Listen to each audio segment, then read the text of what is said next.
Jadi shalom, shalom sekali lagi. Puji Tuhan atas rahmat dan kebaikan Tuhan yang memelihara kita setiap hari.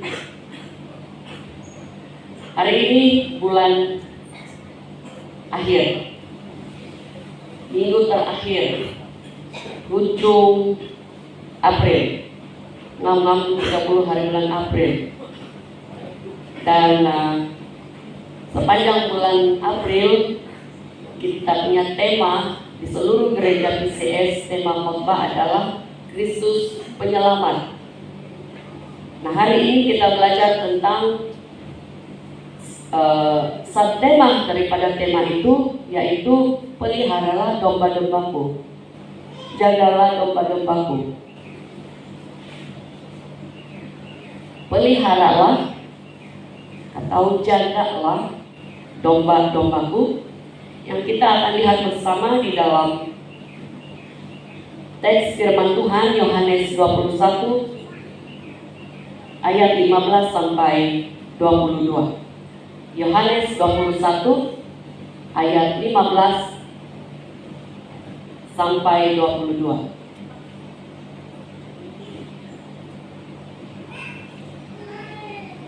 Saya akan membawa kita untuk membaca firman Tuhan ini bersama-sama. Sesudah sarapan, Yesus berkata kepada Simon Petrus, "Simon, anak Yohanes, apakah engkau mengasihi aku lebih daripada mereka ini?" Jawab Petrus kepadanya, "Benar Tuhan, engkau tahu bahwa aku mengasihi engkau."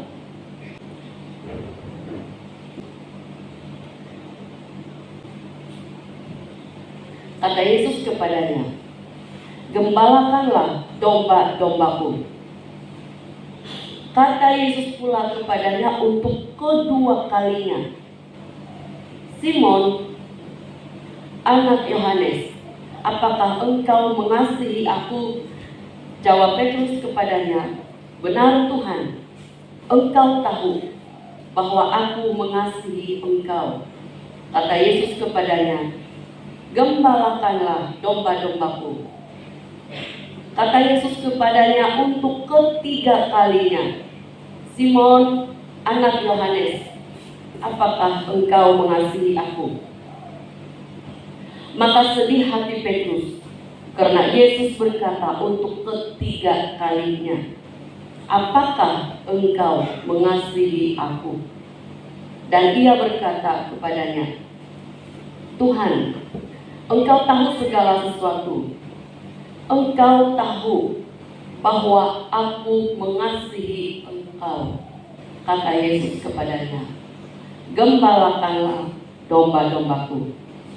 Aku berkata kepadamu, sesungguhnya ketika engkau masih muda, engkau mengikat pinggangmu sendiri, dan engkau berjalan kemana saja kau kehendaki.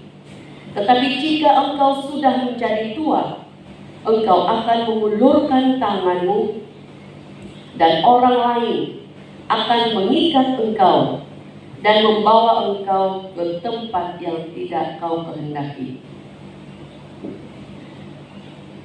Dan hal ini dikatakannya untuk menyatakan bagaimana Petrus akan mati dan memuliakan Allah. Sesudah mengatakan demikian, ia berkata kepada Petrus, "Ikutlah aku." Ketika Petrus berpaling, ia melihat bahwa murid yang dikasihi Yesus sedang mengikuti mereka, yaitu murid yang pada waktu mereka sedang makan bersama duduk dekat Yesus, dan yang berkata, "Tuhan, siapakah dia yang akan menyerahkan engkau?" Ketika Petrus melihat murid itu, ia berkata kepada Yesus, "Tuhan, apakah yang akan terjadi dengan dia ini?" Jawab Yesus, "Jikalau aku menghendaki supaya ia tinggal hidup sampai aku datang, itu bukan urusanmu. Tetapi engkau, ikutlah aku. Tetapi engkau, ikutlah aku. Di dalam teks 21, Yohanes 21 ayat 15 sampai 22, kita menemukan ada seorang pribadi yang telah diberi kesempatan sekali lagi oleh Tuhan, yaitu Simon. Kalau di dalam hubungan suami istri, kalau salah satu pasangan itu curang, kalau dalam bahasa Indonesia selalu saya dengar anak-anak sekarang cakap selingkuh. Mungkin untuk pertama kalinya, kalau si istri atau suami selingkuh atau curang, mungkin pasangannya masih boleh mengampuni. Sudah diampuni, dia buat kedua kali hal yang sama, masih kita boleh ampuni ya? Kalau itu terjadi kepada kita. Ataupun suatu ketika kita bersama pasangan pergi ke sebuah majelis, karena ini kita tidak mau diketahui sudah kawin, jadi itu anak-anak semua pasangan yang jaga. Contoh, ini contoh saja. Jadi bila sampai di dalam majelis itu jumpa dengan kawan-kawan, nampak ya, kalau kita perempuan yang berada di tempat itu, kita berpikir yang ya, saya masih muda, saya masih cantik, masih laku. Jadi tidak mau kedapatan sudah kawin. Kalau kita dengar cerita, kalau yang artis, mungkin kita biasa juga dengarin kan, tidak mau, dia sangkal, dia menyangkal dia punya identity, bahwa dia sudah kawin karena takut kehilangan peminat, atau takut berkurang itu peminat, kalau sudah tahu yang dia sendiri sudah berkawin. Nah, kalau kita perhatikan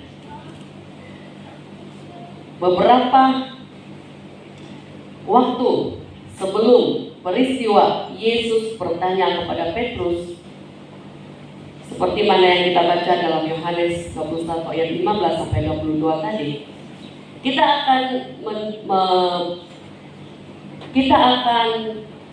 teringat bagaimana si Petrus menyangkal Yesus. Kan? Dia menyangkal Yesus ketika Yesus ditangkap. Karena takut, Petrus menyangkal Yesus sebanyak 3 kali. Nah, pada suatu ketika yang lalu, pada masa yang lalu, Petrus nama asalnya adalah Simon. Dia hanya seorang penjala ikan. Dia hanya seorang nelayan. Pada suatu hari, kita boleh baca di dalam Lukas pasal 5 ayat 1 hingga 11.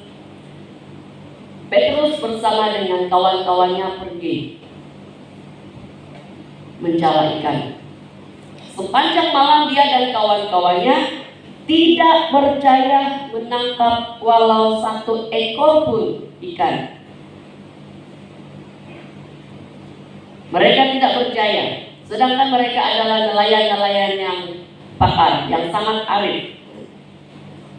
Setelah siang, ketika Simon dan kawan-kawannya membasuh jala mereka dalam keadaan yang mungkin sedih, kecewa karena tiada hasil tangkapan sepanjang malam itu.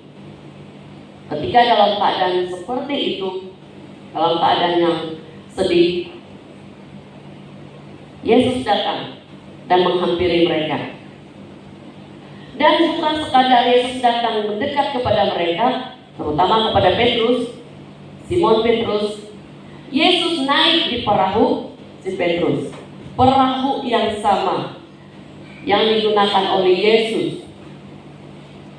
Perahu yang sama yang dinaiki oleh Yesus adalah perahu yang sama yang Petrus dan kawan-kawannya bawa untuk menjala ikan.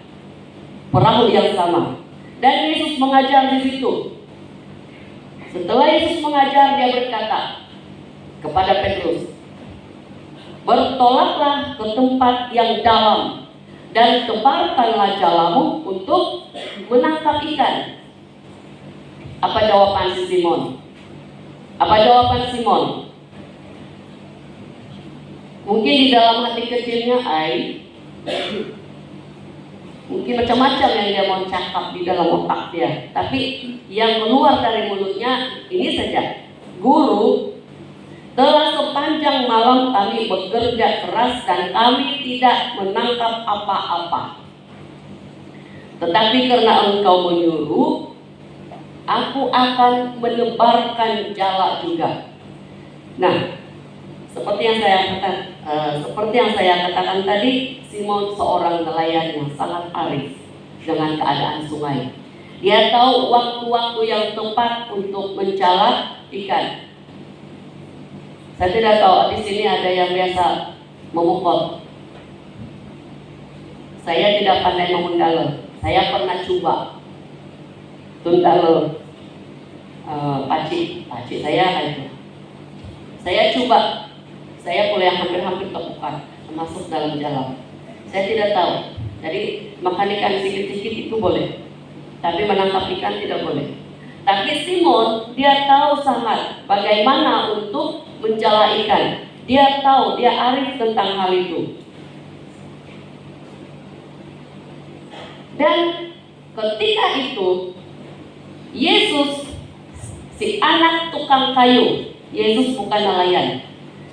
Yesus, si anak tukang kayu, kalau kita membaca Matius 13 ayat 55 sehingga dan juga Markus 6:33, Yesus dianggap sebagai anak tukang kayu sebab Yusuf ini tukang kayu. Si anak tukang kayu ini menyuruh nelayan yang handal, yang arif tentang sungai, yang arif tentang waktu-waktu yang sesuai menangkap ikan, untuk pergi ke tempat yang dalam dan menebarkan jala. Di dalam pemikiran Simon Petrus ketika itu mungkin itu perkara yang sangat tidak masuk akal. Barakat mengundang tengah hari ini. Adakah yang membuka waktu panas sudah? Ada juga kali 8. Tapi selalunya bukan waktu siang mungkin, bukan begitu waktu panas matahari. Barakat nelayan sedih.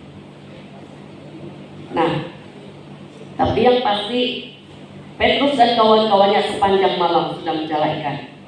Walaupun si Petrus agak tidak percaya, dia tetap patuh kepada Yesus. Karena Yesus menyuruhnya, maka dia pergi juga.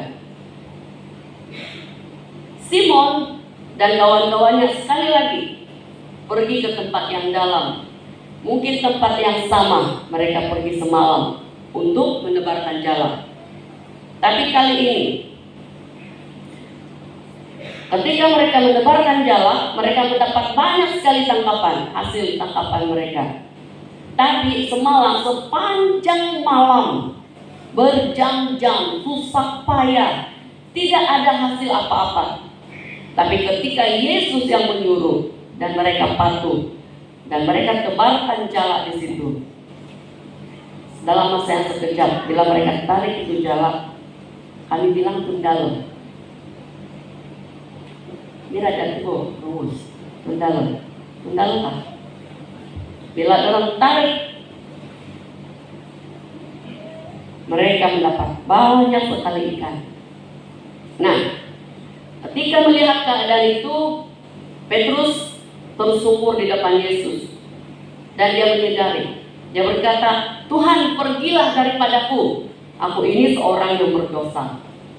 Aku seorang yang berdosa, Tuhan. Saya banyak dosa." Ketika melihat mukjizat itu, Petrus menyadari tentang Yesus. Dia bukan sekadar anak tukang kayu. Dia bukan manusia biasa-biasa, tetapi dia adalah Tuhan. Dia berkuasa. Sehingga dia tersungkur di depan Yesus dan berkata, pergilah daripadaku,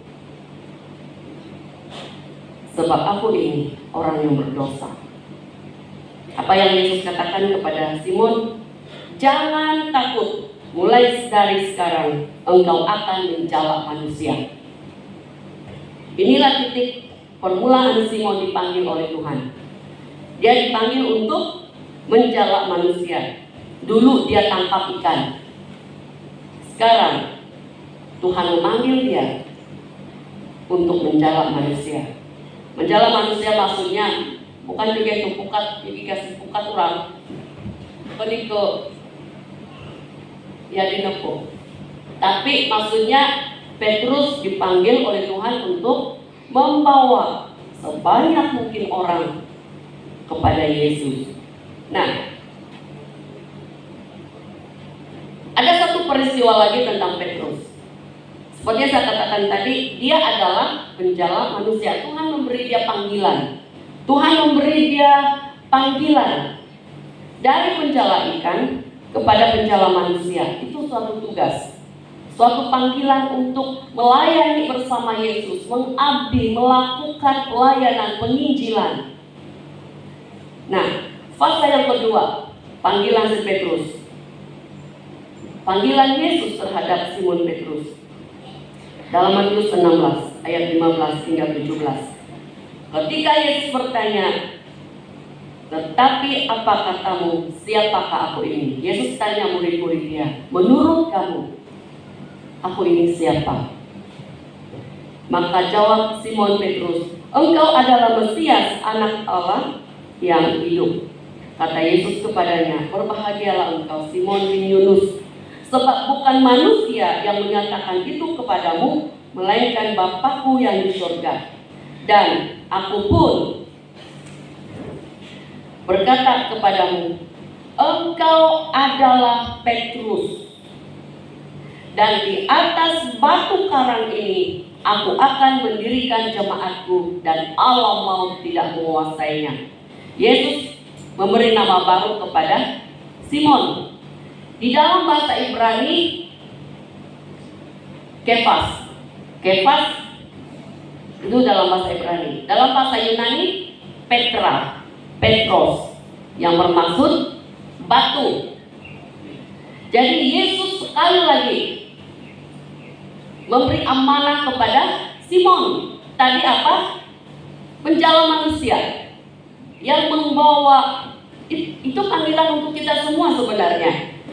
Penjala manusia maksud dia Petrus diberi oleh Tuhan, diberi tugas untuk membawa seramai mungkin orang kepada Yesus. Tetapi kali ini Petrus diberi satu tugas lagi, diberi panggilan lagi. Yesus katakan, Yesus mau mendirikan jemaatnya melalui hidup Petrus. Tadi penjala manusia, sekarang melalui Petrus dia akan mendirikan gerejanya. Itu suatu panggilan yang lebih advance lagi. Maksudnya dia akan sepenuh masa terasing daripada masyarakat lain, daripada kebiasaan, daripada tabiat dunia. Dia diasingkan secara khusus untuk mengabdi di dalam gereja, di dalam membawa jemaat Tuhan, sungguh-sungguh melakukan kehendak Tuhan. Aku akan memakaimu, Petrus, memakai hidupmu. Melalui hidupmu aku akan mendirikan gerejaku. Itu panggilan secara khusus. Kalau dalam konteks sekarang, panggilan sungguh-sungguh bagi mereka yang terlibat sama secara khusus dipanggil untuk menjadi pemimpin, dipanggil untuk menjadi tumpuk, dipanggil untuk menjadi pastor, pendeta, diasingkan. Ada dua tahap, saudara.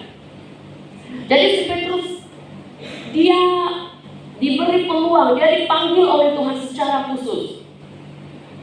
Pertama tadi penjala manusia saja, semua orang boleh lakukan. Maksudnya kita boleh semua membawa keluarga kita, membawa kawan-kawan kita mengenal Tuhan.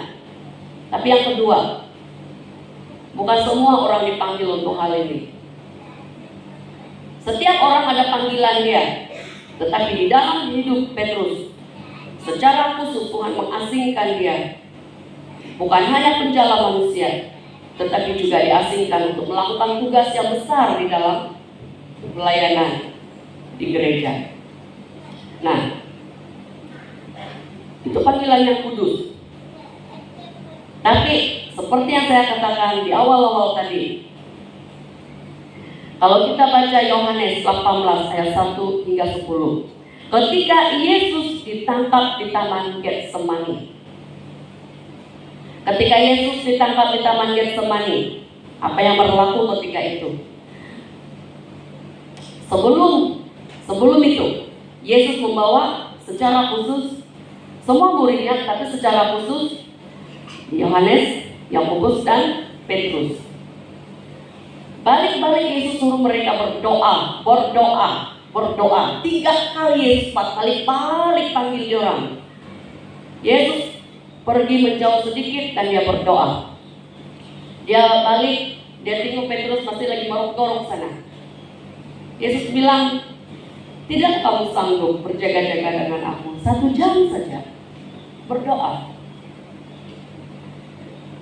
Tapi macam kita juga kan, kalau sudah semalam dalam beberapa hari ini kami betul-betul secara khusus yang terlibat di dalam pelaksanaan konferensi itu betul-betul kurang rehat. Pastor Pedi Gembala, kamu juga lihat berarti itu. Jadi semua gembala, karena pastor punya konferensi, jadi sampai malam ada yang balik keke, ada yang sampai balik Keningau, jauh-jauh. Mereka balik dan mempersiapkan diri untuk khotbah. Nah, macam yang berlaku sekarang inilah, syukur saya dekat rumah. Nah, itu kepenatan. Saya percaya Petrus bukan tidak mau duduk berdoa bersama Yesus, tapi karena dia terlampau penat, sangat penat, macam kita juga. Tapi di dalam keadaan tertentu, Petrus tidak alert, dia tidak peka kepada keadaan Yesus. Dia sepatutnya kalau sudah 3 kali Yesus panggil untuk berdoa, dia pasti akan, kenapa? Selamanya Yesus bukan begini. Ada sesuatu ini, sepatutnya terpikir begitulah kan. Tapi Petrus tidak, dia tidur. Apa yang terjadi ketika Yudas, salah satu murid Yesus yang mengkhianati Yesus, dia bawa itu askar-askar dari Herodes bersama itu tua-tua, para imam, para ahli Taurat yang datang untuk menangkap Yesus. Apa yang jadi? Si Petrus terkejut. Dia nampak Yesus sudah dikepung, ditangkap. Dia bangun. Mungkin belum lagi bangun betul. Menggelabah. Macam mau tahu sudah dia ambil tuh pedang dia. Dia ambil pedang dia. Saya belum pasti dia sudah bangun betul atau tidak. Dia ambil pedang dia dan dia coba melawan, dia coba melindungi Yesus. Dia coba melawan orang-orang yang mau menangkap Yesus. Tapi yang saya pelik, kenapa lah dia pergi potong telinga? Telinga saja dia pergi potong. Si Petrus tahu, dia mau lawan, dia mau selamatkan Yesus. Dia ambil pedang dia itulah saya bilang mau tahu. Dia pergi tak sembarang saja. Telinga saja kena. Nah putus. Saya berpikir, kenapa lah Petrus begini ini? Kalau dia menyerang betul-betul lah, kan? Kalau betul-betul niat dia kan betul seperti itu kan? Telinga aja dia pergi putung. Dalam keadaan yang kelam kabut, dalam keadaan yang betul-betul gelabak sudah, si Petrus dia coba mengekspresikan, bahwa dia mengasihi Yesus, tapi dia guna kekuatan dia. Dia mau melindungi Yesus, dia guna cara dia guna pedang dia. Dan Yesus bilang, kalau kita baca keseluruhan ayat ini, Yesus bilang, simpanlah itu padang kau. Sebenarnya yang Yesus perlu bukan padang si Petrus itu. Yang Yesus perlu sepatutnya itu adalah doa si Petrus. Waktu si Petrus untuk bersama-sama dengan dia berdoa. Tapi apa yang jadi? Petrus tidur. Bangun-bangun saja ambil padang dan tatak telinga si Malkus. Itu hamba imam besar. Waktu itu saya juga capek juga dia. Telinga aja wah. Nah, setelah itu dia melarikan diri. Dalam keadaan yang masih menggelapah, Petrus dia nelayan lah. Paling-paling yang dia pernah bunuh kali ikan saja. Dia bukan askar. Sudah dia bergegar-gegar, dia lari bersama murid yang lain. Dia tidak tahu pergi mana sudah. Yesus sudah ditangkap. Tapi ketika dia sedang berlari, dia teringat Yesus. Dia tersentak mungkin di pertengahan jalan. Dia patah balik lagi. Tapi dia patah balik bersama Yohanes. Dan dia orang mau kejar balik Yesus. Tapi mereka takut. Nah, si Petrus akhirnya berjaya mengikuti Yesus dari belakang secara sembunyi-sembunyi. Kalau kita pernah lihat film Yesus, pernah kalau nampak itu yang video Yesus itu, si Petrus macam dia ambil kain begini. Nah, ketika dia sampai di sana, pertama yang menegur dia adalah itu pelayan yang penjaga itu pintu istana. Pelayan perempuan penjaga pintu istana imam besar ketika itu. Kau pun sama-sama dengan itu orang bahkan itu Yesus. Kau satu kumpulan itu. Apa Petrus jawab? Tidak, saya bukan satu kumpulan dengan dia itu. Nah, ini bahasa pasar sudah ini. Nah, lepas itu datang lagi satu orang. Bukan. Yang kedua, datang lagi orang-orang yang ada di sekitar situ. Bukan kau pun pengikut Yesus kan? Tidak kenal siapa yang kamu cakap itu. Nah, itu kedua. Yang ketiga, saya tersenyum bila nampak renung di firman. Ada satu ahli keluarga orang yang kena tatak telinga. Ada di situ. Kali ini yang ahli keluarga si Malkus yang kena tatak telinga itu, mungkin ada ikut itu. Ada ikut waktu itu askar pergi menangkap Yesus di Getsemani. Dia bilang itu keluarga si Malkus itu, bukan ada saya bukan kau itu yang sana taman Getsemani tadi. Saya ada nampak kau itu. Apa dia tidak ingat?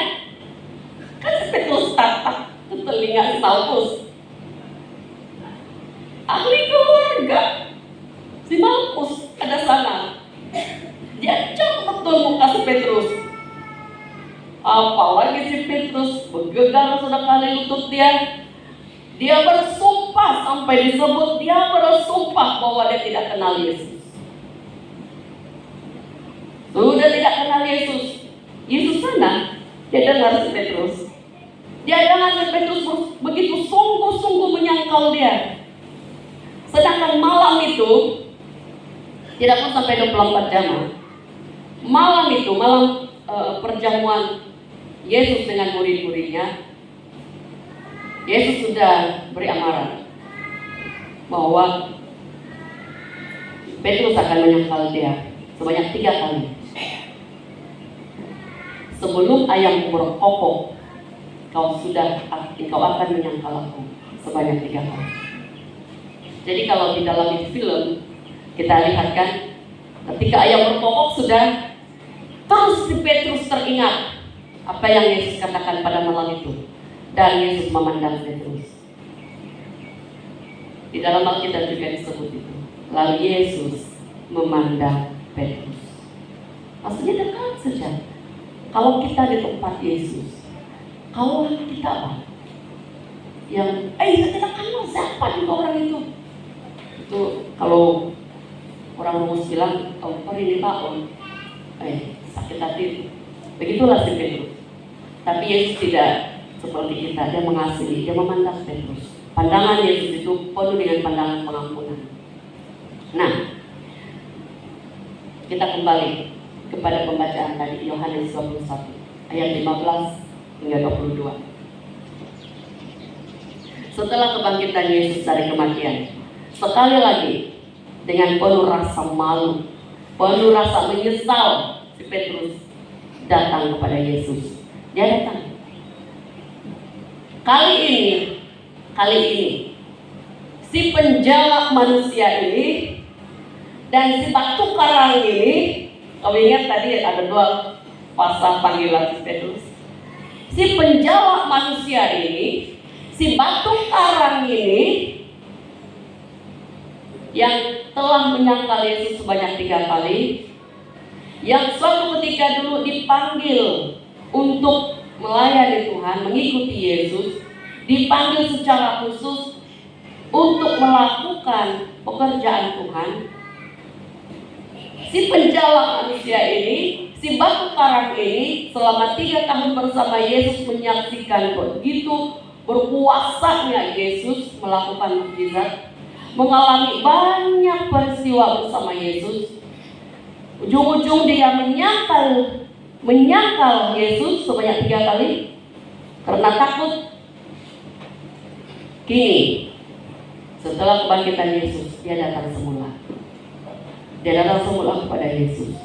Kali ini Yesus bertanya kepada dia, seperti yang kita baca tadi.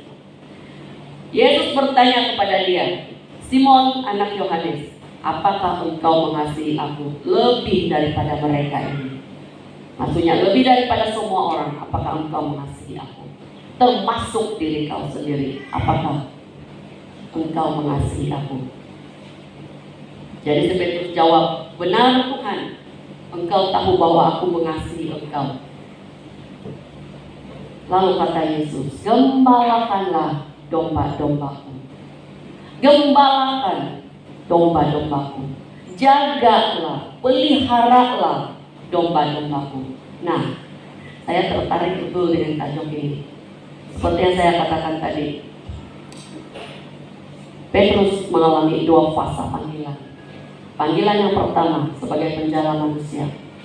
Panggilan yang kedua adalah sebagai murid Tuhan, pelayan Tuhan sepenuh masa, yang akan secara khusus membina, secara khusus dipakai Tuhan untuk membina gereja Tuhan.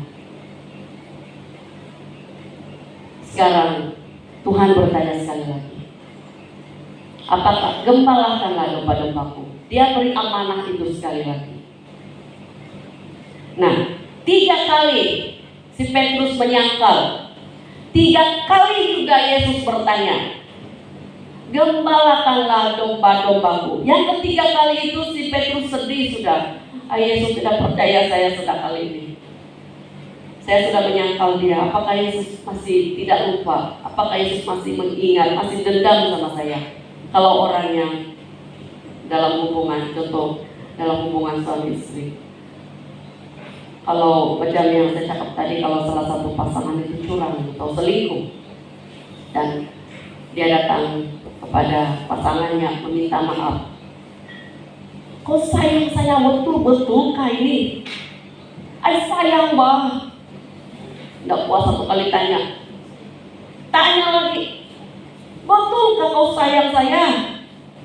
Sayang bah. Yang ketiga kali lagi dia tanya, betulkah kau sayang saya? Sayang bang. Tapi Yesus kan, kalau contohnya kalau perempuan yang kena selingkuh oleh suami, ada sambungan dia itu, bukan sekadar itu kan. Kalau itu istri yang dicurangi tanya, kau sayang saya kah? Dari si suami yang curang akan kata, sayang, I love you. Tapi kenapa kau curang sama saya dulu? Ada sambungan itu. Kenapa kau begini apa? Iya, dusun bilang menghindar rakyat. Anda tahu apa rumus? Itu apa itu? Menghindar rakyat. Jadi dia ungkit kalau kita manusia dia salah kan. Yesus tidak ungkit itu. Dia tidak tanya, kalau kau mengasihi aku, kenapa kau sangkal saya? Kenapa kau lari? Depan mata saya kau bilang kau tidak kenal saya. Yesus tidak cakap begitu. Tapi kalau kita kalikan, kau sayang saya kan? Betul. Demi, nah demi lagi. Demi. Hai, bahaya kalau bersumpah demi Tuhan sudah.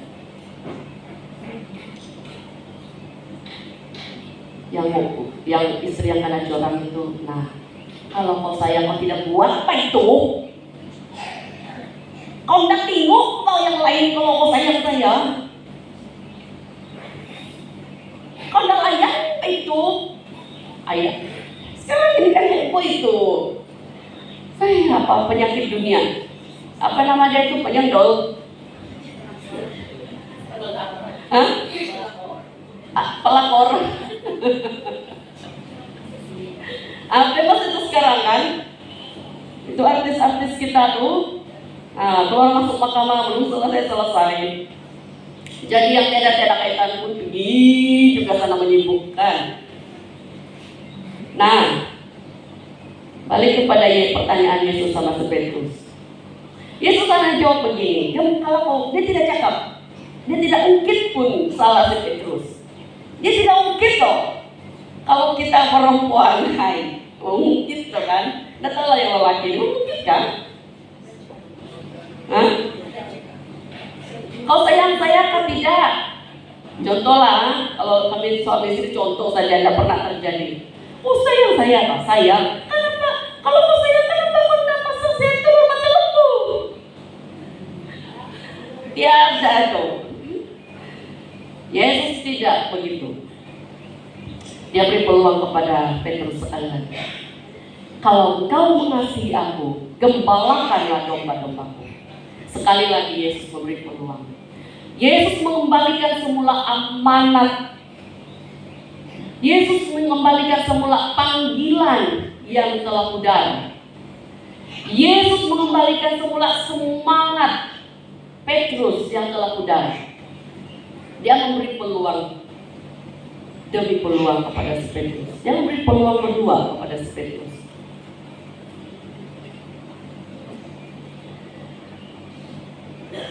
Saudara-saudari, mari kita renungkan kembali bagaimana pula dalam perjalanan iman kita di hadapan Tuhan.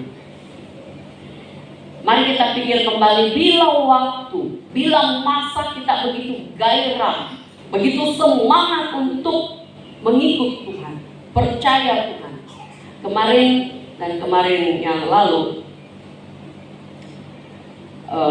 semua gembala-gembala, semua staf-staf gembala datang dan memperbaharui semula komitmen untuk lebih sungguh-sungguh melayani jemaat, melayani Tuhan dengan cara menggembalakan domba-domba di dalam jemaat pelayanan masing-masing.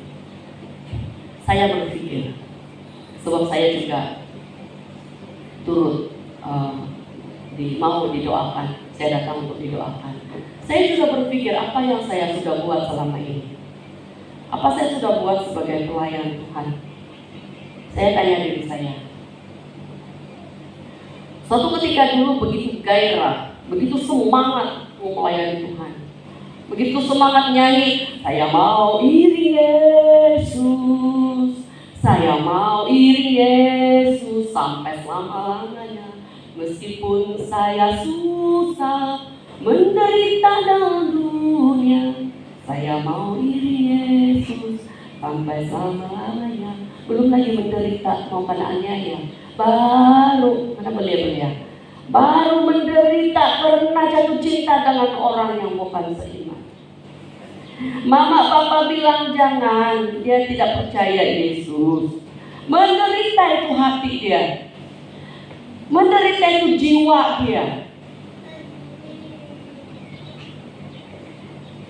Baru itu sudah mau berkira-kira mau menyangkal Yesus. Ketika kita di dalam perjalanan iman, kita mungkin selalu tersandung dan jatuh dalam dosa.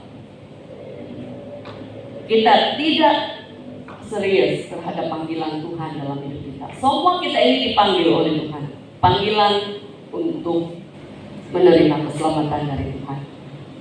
Dan ketika kita dipanggil untuk menerima keselamatan dari Tuhan, kita juga dipanggil untuk membawa orang lain menjala manusia, membawa orang lain datang kepada Tuhan. Bermula daripada keluarga kita dulu, baru pergi kepada konteks di dalam pekerjaan kita, di tempat di mana Tuhan letakkan kita. Tapi apakah kita ambil serius tentang hal ini? Kita sambil lewat. Mungkinkah kita macam Petrus? Tuhan, saya sanggup kena penjara, saya sanggup mati bersama kau, tapi sanggup bangun 1 jam untuk berdoa pun tidak. Saya kena siram air panas. Allah, saya bilang, saya khotbah ini. Saya berkhotbah tentang Petrus. Saya bercakap tentang pribadi ini, Petrus. Bagaimana pula dengan saya? Saya begitu gairah berkhotbah, gairah mengatakan, mari ikut Tuhan, percaya Tuhan. Tapi apakah saya bangun dan berdoa walau hanya 5 menit? Jangan cakap 1 jam. Macam Yesus cakap sama murid-murid dia, 5 menit, adakah saya bangun dan berdoa? Bangun pagi, apa yang duluan? Bangun pagi, apa yang duluan saya lakukan? Bangun pagi saja, terus cari handphone. Ada cas lagi, terus cari charger. Mana itu charger? Tidak cas ada handphone saya ini. Masih lagi ada itu muntah, itu bilas kami bilang. Masih ada teh mata. Belum bersedikit pun sudah ada charger. Takut habis cas handphone. Tapi dia tidak takut kehabisan cas simak dia. Saudara yang saya kasih dalam nama Tuhan, apakah kita sambil lewat melayani orang-orang yang Tuhan telah letakkan di dalam hidup kita? Apa kita punya peranan? Apa kita punya panggilan? Sebagai suami, sebagai istri, sebagai guru di sekolah, sebagai kawan, apa peranan kita? Apa yang ada pada kita? Kita ini siapa? Contohnya kalau saya bendahari umum CS Pusat. Apa saya buat? Satu ketika 2 minggu yang lalu, bukan 2 minggu, 1 minggu, tapi secara khusus 2 minggu, Tuhan betul-betul ketuk saya. Dia betul-betul ketuk kepala saya. Iya, bukan dia punya tangan dari atas begini lah. Saya kena tegur. Ketika itu selalunya Tuhan akan bercakap dengan saya secara khusus ketika saya sedang di dapur. Jadi saya cuci piring, memasak. Ada suara yang kecil di dalam hati saya yang keluar. Helen, berapa tahun sudah kau di sini? Ini tahun ke-7 sudah bendahari di sini. Jadi bendahari. Apa sudah kau buat? Apa yang kau ada yang saya sudah beri sama kau? Apa yang ada pada kau yang seharusnya kau fungsi sama orang lain? Apa yang ada pada kau yang seharusnya kau boleh kongsikan, kau boleh share pada orang lain, sehingga secara tidak langsung kau sedang menggembalakan hati orang datang kepadamu. Saya betul-betul terkejut. Tuhan, banyak gembala apa itu? Banyak gembala. Saya bendahari saja. Banyak gembala itu. Tugas Tuhan itu menggembala jemaat. Kasih share firman Tuhan setiap hari. Khotbah setiap hari pun. Dia punya tugas. Kan sudah ada delegasi. Nah, satu yang betul-betul dia goncang hati saya. Jangan tunggu sampai kau balik jadi gembala penuh masa. Jangan tunggu. Jangan tunggu habis periode sinod. Habis penggal kau untuk berdari. Jangan tunggu sampai itu. Bangun. Share firman Tuhan. Kongsi firman Tuhan setiap hari. Saya banyak tawar-menawar dengan Tuhan.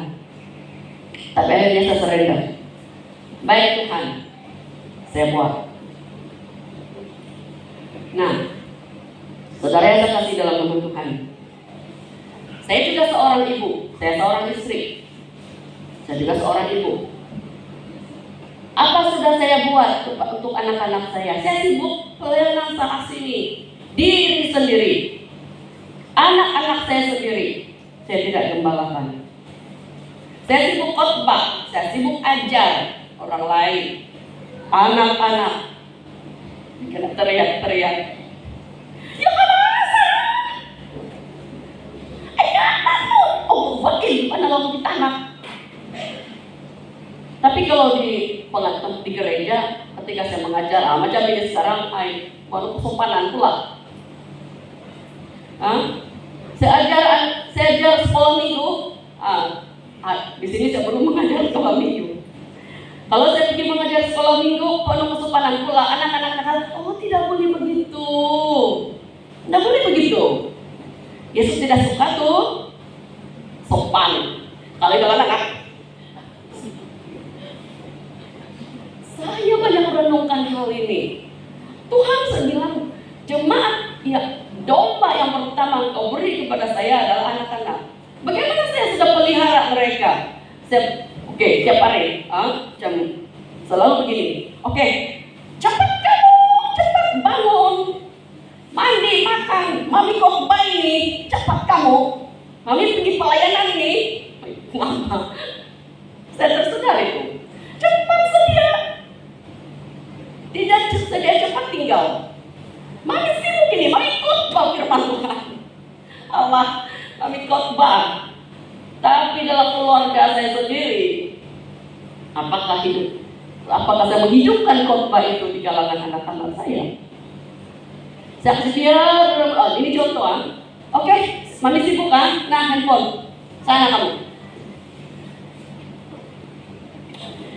Tuhan tegur saya banyak kali. Dan sebagai ibu, saya belajar. Saya berusaha untuk paling kurang satu kali dalam sehari saya harus duduk bersama anak-anak, bersama keluarga untuk persekutuan doa, belajar firman Tuhan. Itu diamalkan setiap hari. Walaupun baru menengok duduk, baru marah-marah. Oke, sekarang mari duduk. Walaupun saya itu kebiasaan, itu rutin untuk menggembalakan keluarga, menggembalakan anak-anak. Walaupun saya dalam keadaan yang masih emosi, biasalah di wanita ini, ibu, karena jadwal sudah sampai jam 9, jam 10 mesti tidur sudah. Oke, mari duduk, ambil Alkitab, baca. Itu jadi disiplin. Jadi sebelum tidur, kami punya amalan begini. Oke, saya biasa pegang kepala anak-anak, peluk dan cakap. I love you, kami sayang kamu, ingat kan? Mami marah itu pun bukan tidak sayang itu. Mami marah itu tanda sayang juga, pandai pula. Dan itu kebiasaan. Lepas itu, I love you, God bless you. I'm sorry. Sorry. Jadi anak-anak yang sedang tendang-tendang pun, I love you, God bless you. Sorry. Atau kenapa? Tadi baru makan dulu. Tapi karena mau tidur sudah harus minta maaf dulu. Itu amalan, itu disiplin.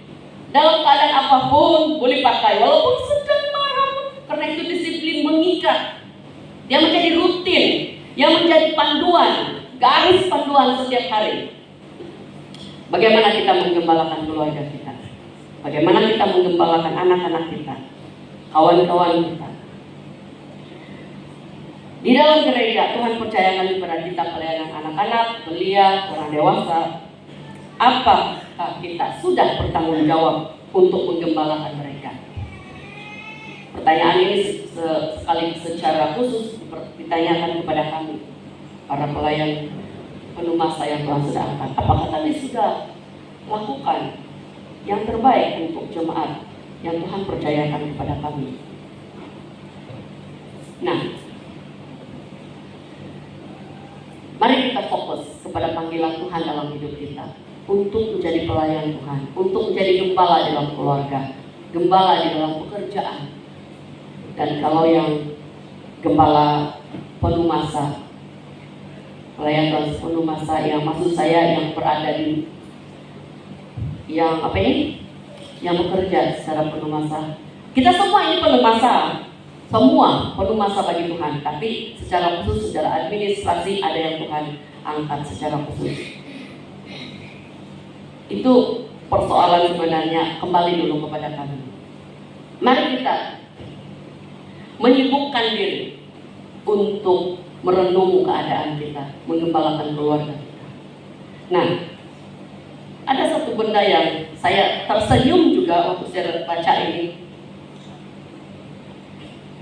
Ketika Yesus katakan kepada Petrus, pada waktu muda engkau berjalan kemana saja kau kehendaki, tapi bila sudah engkau tua, engkau akan mengulurkan tanganmu dan orang akan mengikat tanganmu. Dia bilang kan. Jadi kalau si Petrus dia mendengar itu dan dia tahu bahwa dia dipersiapkan oleh Tuhan bahwa suatu hari nanti dia akan mati secara mati karena nama Tuhan. Dan menurut tradisi gereja, Petrus ini disalib secara terbalik. Dia kalau yang di sebelah cakap syahid kan, kalau yang di sebelah cakap lah mati karena iman. Nah, ketika Yesus cakap itu kepada si Petrus tanya lagi sama Yesus. Dia nampak si Yohanes. Oh, kalau saya Yesus cakap begini, Yesus, jadi apa yang terjadi kepada dia ini? Nah, Yesus bilang, itu bukan urusanmu. Kalau saya mau dia hidup selama-lama pun bukan urusan kau, tapi kau ikut aku. Kita cenderung ada sikap yang menyibukkan. Kita tidak fokus kepada panggilan Tuhan dalam hidup kita. Kita fokus kepada orang lain, dosa orang lain, menghakimi orang lain, menyibuk orang lain. Tapi kita tidak fokus jalan kita di hadapan Tuhan. Saudara yang saya kasih dalam nama Tuhan, mari kita renungkan diri kita. Mari kita perhatikan hidup kita. Apakah kita betul-betul sudah melakukan bahagian tugas kita? Di luar sana ada banyak ancaman, tipu daya iblis yang akan menyelewengkan iman kita dari Tuhan.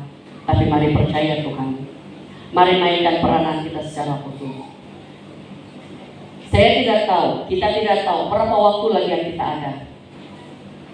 Saya seperti yang saya katakan bersama dengan kawan-kawan masa konferensi, anak saya meninggal walaupun sampai 12 tahun. Dan dalam keadaan yang sebenarnya tidak juga sakit, sehat. Secara tiba-tiba Tuhan ambil dia. Maksudnya waktu Tuhan itu boleh sampai pada bila-bila waktu. Jadi itu yang Tuhan peringatkan saya secara pribadi. Kalau aku mengambil kau, kalau saya ambil kau sekarang, apa yang sudah kau buat? Apa yang kau akan tinggalkan kepada anak-anak, kepada keluarga, kepada masyarakat di luar sana? Apa yang kau tinggalkan? Waktumu akan habis juga. Tapi ketika waktu itu, bagaimana kau akan berhadapan dengan saya? Ketika saya tanya apa kau sudah buat? Saya terkejut, saya tersentak. Jadi saudara, mari kita renungkan hal ini. Mari kita berdoa. Tuhan Yesus, terima kasih untuk segala kebaikan. Kami tahu bahwa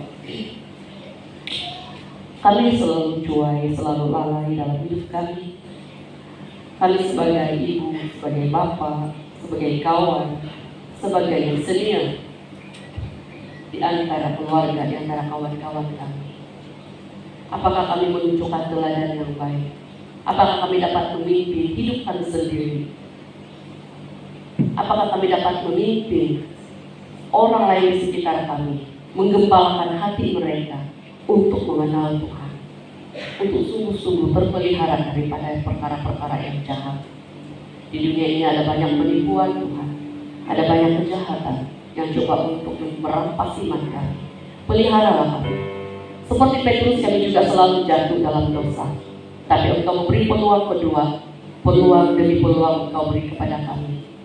Kami berdoa Tuhan agar Engkau Tuhan menolong kami agar kami menggunakan kesempatan yang ada Engkau berikan kepada kami. Karena sampai waktunya peluang itu tidak ada lagi apabila waktu Tuhan sampai untuk kami.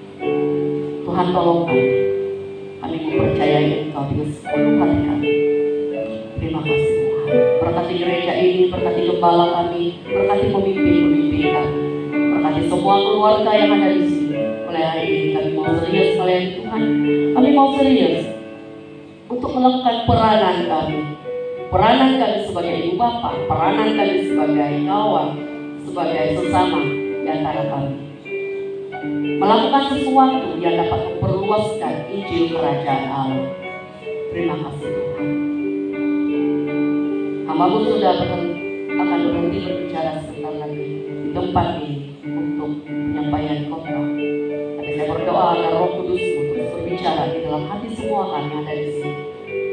Biarlah setiap kami mendapat message dari Tuhan, sehingga iman kami bertumbuh dan berbuah. Terima kasih Tuhan. Dalam nama Yesus kami berdoa. Amin.